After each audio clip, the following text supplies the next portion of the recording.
Hello বন্ধুরা, আপনারা যারা মালয়েশিয়ায় অবস্থানরত আছেন তারা অবশ্যই এই জায়গাটা চিনবেন।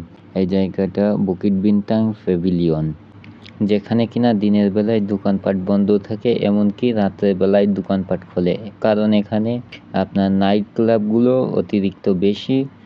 এটাকে বলা যেতে পারে মালয়েশিয়ার মূল কেন্দ্রবিন্দু, কারণ কেএলসিসি থেকে এখানে লোকজন বেশি আসে, ফরেনাররা এখানে বেশি আসে।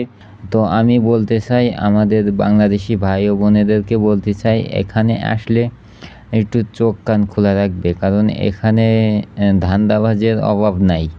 আমি চীনাহারিতে এসেছিলাম এখানে। যারা আমাদের বাংলাদেশি ভাই ও বোনেরা মালয়েশিয়ায় অবস্থানরত আছেন তারা হয়তোবা বুঝবেন যে চীনাহারির মানে কি।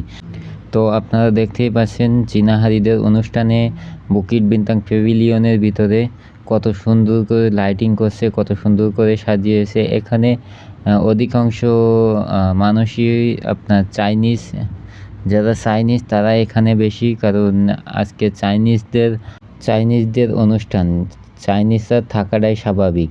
তো আপনারা দেখতে পাচ্ছেন এখানে অনেক কিছু অফার দিছে তাদের অনুষ্ঠানের কারণে।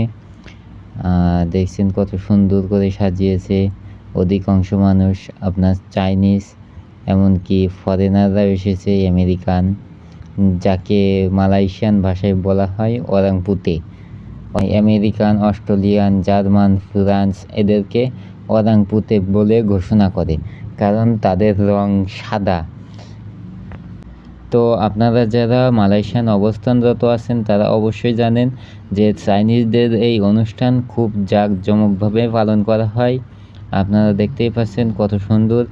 আর এদের কিসের বিশেষত্ব, সাপের কিছু ছবি, কিছু বলের ছবি, এগুলো তারা খুব সুন্দরভাবে বানায়, দেখতেই পাচ্ছেন।